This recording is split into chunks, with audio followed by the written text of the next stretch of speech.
Hey there guys, it's Joey. So this is the witch vlog for the week of the Witchling opportunity. If you want to know the generalised meanings, then check out the other video where we talk about the card in depth. But just to recap, it's literally about seeking opportunity, being proactive, and manifesting it in your life through energy work and things of that nature.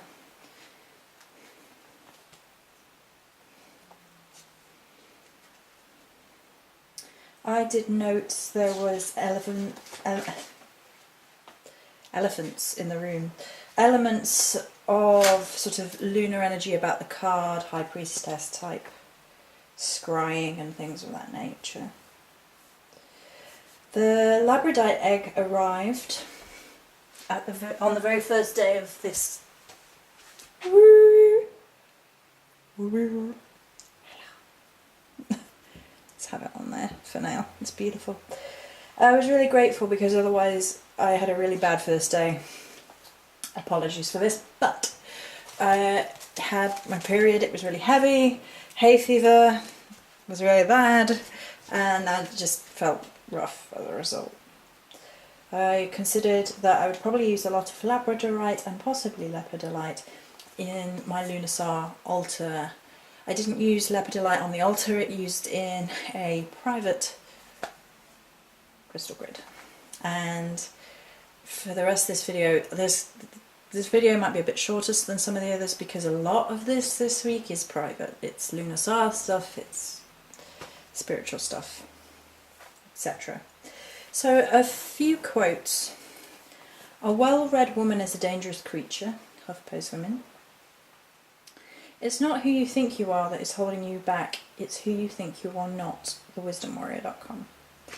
Be wise enough not to be reckless, but brave enough to take great risks, Frank Warren via the Four Queens. It's okay to live a life others don't understand, Old Crone's Corner.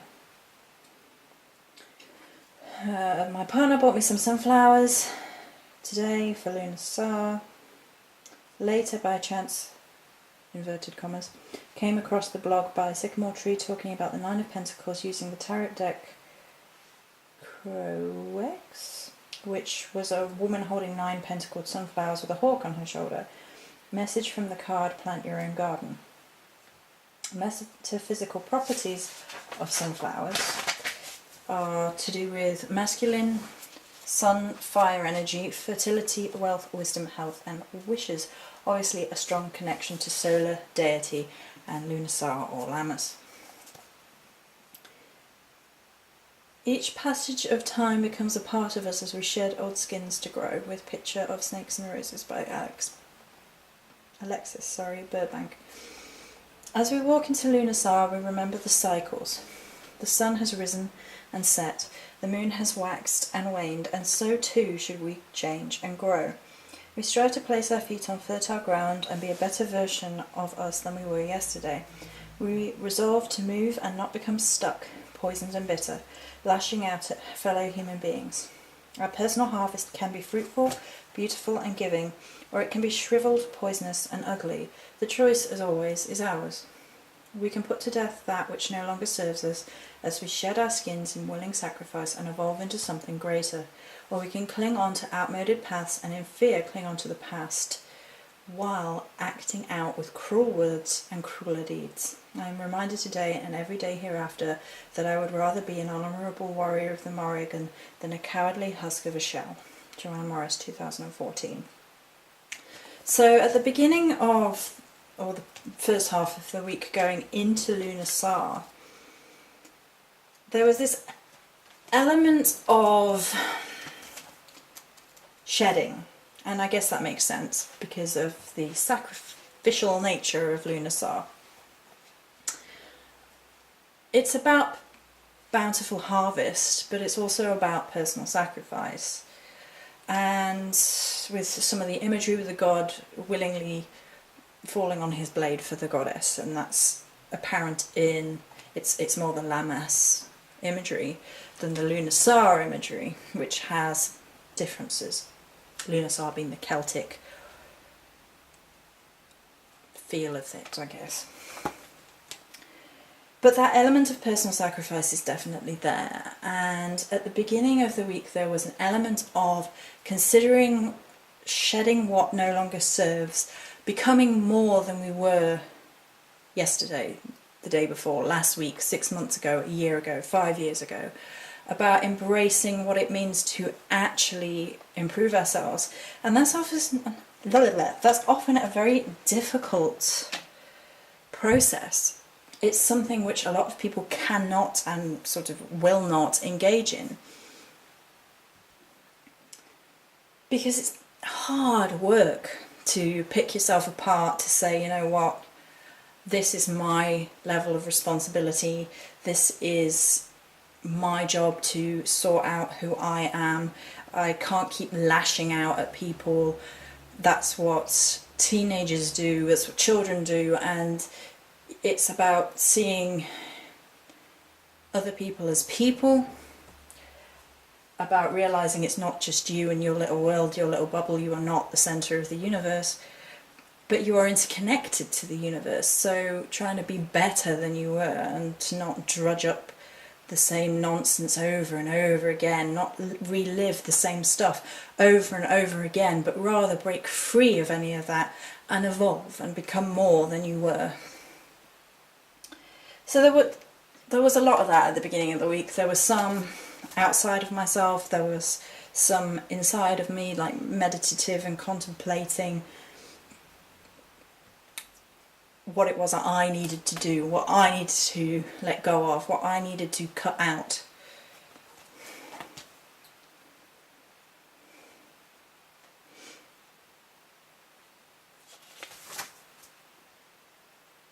Okay, I'm not going to read out a lot of this because this is Lunar Sar and this is personal, and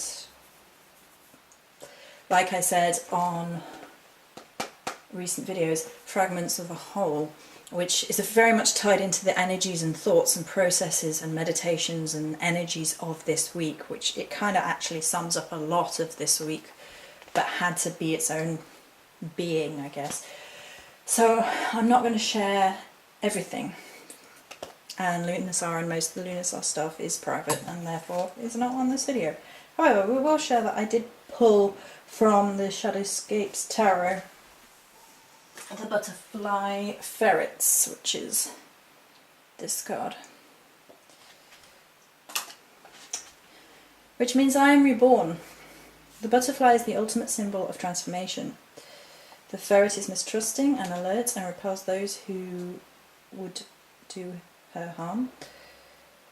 The strange combination sees you safe at this time of vulnerability, whilst new powers are evolving while you are reborn. I'm not going to read the whole thing.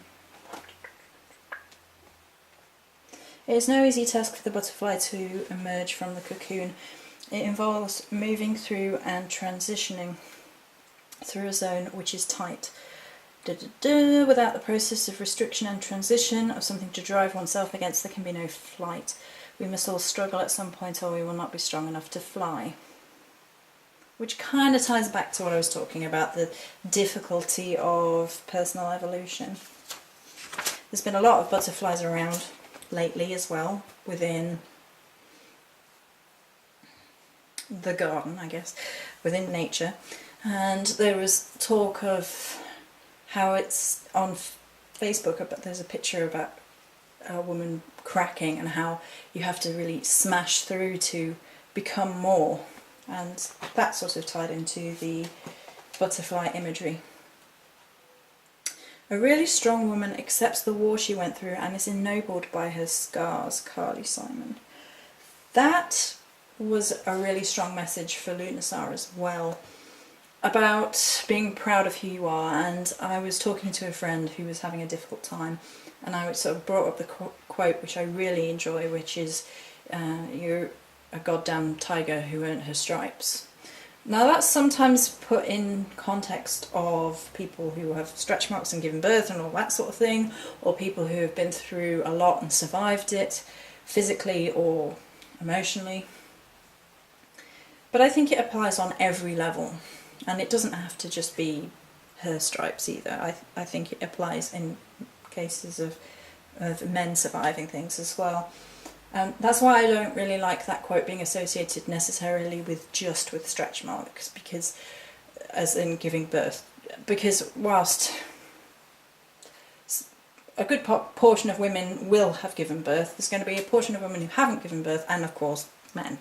Now that doesn't make their battles any more or less valid, especially when regarding this quote, because I think this quote applies to everyone. You know, you have been through the mill, no matter what you've been through, your personal battles ties back into that other video. You know, no one knows what you've been through, and so stop being ashamed of who you are and embrace who you are, and embrace that opportunity to embrace who you are and become more than you are today as well. Balance.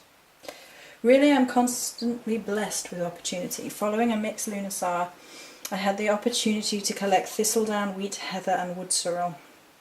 I had the opportunity to express my mind openly, wholeheartedly, and then I had the opportunity to create something to help and give back to the community, the crystal grid. Zircon at the centre with red, black and pink crystals surrounding, drawing on the energies of the Morrigan. I have the opportunity to practice my spirituality in relative peace, enough food to eat, a roof over my head. I count my blessings and the opportunities that they provide.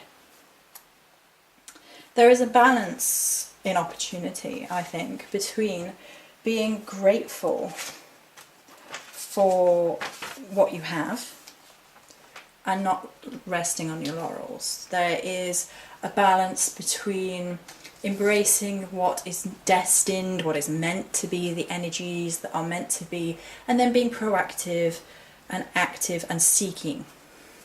Because I've heard time and time again from certain people, particularly people in my past who are no longer in my path at the minute, who sort of claim to follow a spiritual way. Oh, if it's meant to happen, then it'll happen. And oh, if we're spiritually bonded, then we will, you know, meet someday. And part of me is like, well, yes, but you don't be inactive. You don't just be like, oh, I give it up to the universe and whatever happens, happens, because that's not how, in my feelings, in my heart, I think the universe works. Because if you don't proactively seek, search, grasp for opportunity, then it's not going to happen. And I was looking at my own life about how I engage with opportunities and not. And I think we're all guilty of not fully engaging with all the opportunities that are available to us for a number of reasons. Self-doubt, we don't believe in ourselves, that's the other side of this. Personal harvest, and telling yourself all the things you have achieved and all the things you have yet to achieve, and grab onto them with both hands and go for it. Or then there's other variants, you know, we get stuck in maybe bad habits or certain times of the year and things happen and we're not engaging as fully as we can. And for me, I was sat here thinking that this happens to me every single summer, because I'm not a fan of the heat. I get absolutely horrendous hay fever, and it's been getting worse every year. I don't understand why it's getting worse, but it is. And migraines and things. And I was looking at this and I was like, am I using this as an excuse for not grasping all opportunities? And part of me was like, well, you kind of are, but then on the other hand, you've got to look after yourself. You can't, you know, overwork yourself. You can't try and do everything, because I'm one of these people that prefers to have more than one thing on the go. I have the store going and the crafting going and the videos going and other bits and pieces which are private for the time being going, and you have to balance your time. You can't do everything where you just kaput. And I'm going to finish actually with the following quote, which kind of sums up this energy to me. You can't hate yourself happy, you can't criticize yourself thin, you can't shame yourself wealthy. Real change begins with self-love and self-care. Jessica, author. And when we actually look at self-love and self-care, that also covers the being an active part, because that's not really self-love. You're putting yourself in a hole and not reaching for the stars, not embracing who you are as a person. And you're wasting that opportunity. So that's going to be it for this witchy vlog for this week. Many blessings.